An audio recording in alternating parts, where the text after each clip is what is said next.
अब आप सुने कार्तिक मास की तुलसी कथा। भगवान विष्णु ने जब श्री कृष्णा रूप में अवतार लिया तब रुक्मिणी और सत्या भावना उनकी पटरानी हुई। सत्या भावना पूर्व जन्म में एक ब्राह्मण की पुत्री थी। युवावस्था में ही एक दिन उनके पति और पिता को एक राक्षस ने मार दिया। कुछ दिन तक ब्राह्मण की पुत्री रोती रही। इसके बाद उसने सवाई को विष्णु भगवान की भक्ति में संप्रेरित कर दिया। वो सभिन एकादशी का व्रत रखती और कार्तिक मास में नियम पूर्वक सूर्योदय से पूर्व स्नान करके भगवान विष्णु और तुलसी की पूजा करती थी। बुढ़ापा आने पर एक दिन जब ब्राह्मण की पुत्री कार्तिक स्नान के लिए गंगा में डुबकी लगाई तब बुखार से कांपने लगी और गंगा तट पर उसकी मृत्यु हो गई। उसी समय विष्णु लोक से एक विमान आया और ब्राह्मण की पुत्री का दिव्य शरीर विमान में बैठाकर विष्णु लोक पहुंचाया गया। जब भगवान विष्णु ने कृष्णा अवतार लिया तब ब्राह्मण की पुत्री ने सत्या भावना के रूप में जन्म लिया।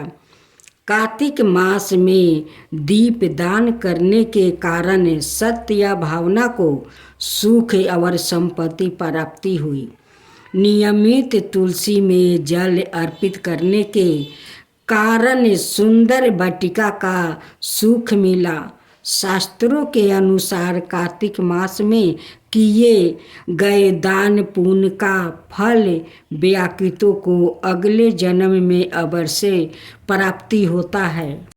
एक बार गणेश जी छोटे बालक के रूप में चिमटी में चावल और चमचे में दूध लेकर निकले।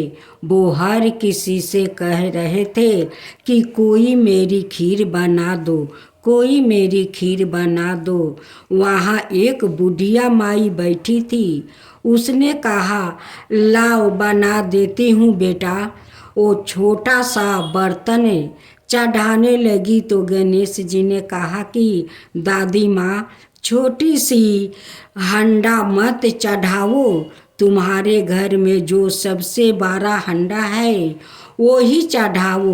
बुढ़िया माई ने गणेश जी का मन रखने के लिए बड़ा हंडा चढ़ा दिया।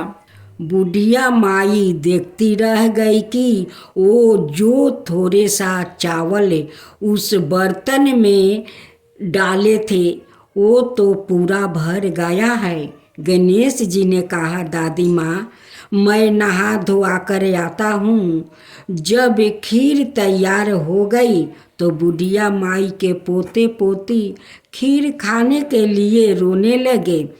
बुढ़िया माई ने कहा, गणेश जी महाराज, तेरे भोग लगाना कहकर चूल्हे में थोड़ी सी खीर डाली और कटोरी भरकर बच्चों को दे दिया। बुढ़िया माई की पड़ोसिन ऊपर छत पर से देख रही थी। बुढ़िया माई ने सोचा यह चुंगली कर देगी, इसलिए एक कटोरी भरकर उसे भी पकड़ा दिया।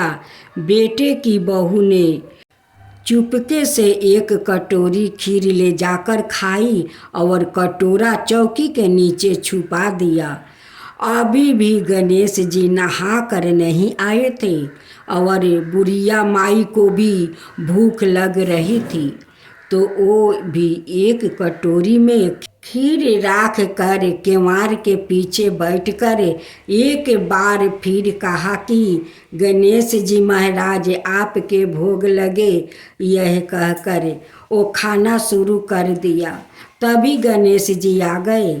बुढ़िया माई ने कहा, आ जा रे गणेश, खीर ले, मैं तो तेरा ही इंतजार कर रही थी। तब गणेश जी ने कहा, दादी माँ, मैंने तो खीर पहले ही खा ली है। बुढ़िया ने कहा, कब खा लिया? गणेश जी ने कहा, जब तेरे पोते पोती ने खाई तब खाई थी, जब तेरे पड़ोसिन ने खाई थी तब खाई थी, और जब तेरी बहू ने खाई तब भी खाई थी, और अब तूने खाया तो मेरा पेट पूरा भर गया। बुढ़िया ने कहा, बेटा तेरी सारी बात सच है, लेकिन बहू बेचारी तो सुबह से काम में लगी रही है, तो फिर उसने खीर कब खाई। गणेश जी महाराज ने कहा, चौकी के नीचे जाके देख ले, जूठा कटोरा पड़ा है। तूने तो मेरा भोग तो लगाई, वो तो बिना भोग के ही खा गई। बुढ़िया ने कहा, बेटा घर की बात है, घर में ही रहने दो।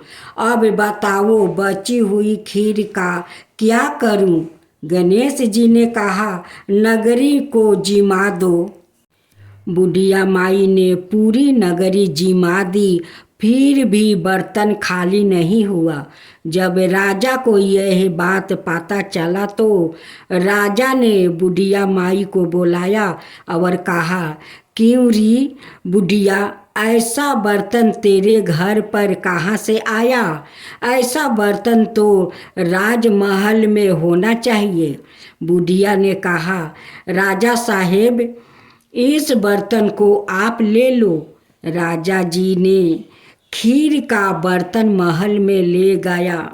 लाते ही खीर में कीड़े मकोड़ा बिच्छू कीचड़ हो गया और दुर्गंध आने लगी। यह देख कर राजा ने बुढ़िया से कहा, बुढ़िया बर्तन वापस ले जा, जा तुझे मैंने दिया। बुढ़िया ने कहा, राजा साहेब आप देते तो पहले ही कभी दे देता। यह बर्तन तो मुझे मेरा गणेश जी ने दिया है। बुढ़िया ने बर्तन वापस लिए, लेते ही सुगंधित खीर हो गई। घर आकर बुढ़िया ने गणेश जी से कहा, बची हुई खीर का क्या करे। गणेश जी ने कहा, बची हुई खीर को झोपड़ी के कोने में खाड़ा खोद कर गाड़ दो। उसी जगह सुबह उठकर वापस खोदोगी तो धन के 2 चारे मिलेगा। ऐसा कहकर गणेश जी अंतर ध्यान हो गए। जाते समय झोपड़ी के लात मारते हुए गए तो झोपड़ी के जगह पर महल हो गया। सुबह बहू ने कवारा लेकर पूरे घर को खोद दिया तो कुछ भी नहीं मिला। बहू ने कहा, सासू थारो गणेश जी तो झूठो है। सास ने कहा, बहू मारो गणेश जी झूठो तो नहीं है, ला मैं खोदूं। वो सुई लेकर खोदने लगी तो टन टन करते 2 धन के चारे निकल आए। बहू ने कहा, सासू जी गणेश जी तो सचो ही है। सास ने कहा, गणेश जी तो भावनाओं का भूखा है। हे गजानंद गणेश जी महाराज, जैसे आपने बुढ़िया को दिया वैसे सबको देना। विनायक जी की कहानी कहने वाले, हुंकार भरने वाले और आस पास के सभी सुनने वाले सबको देना।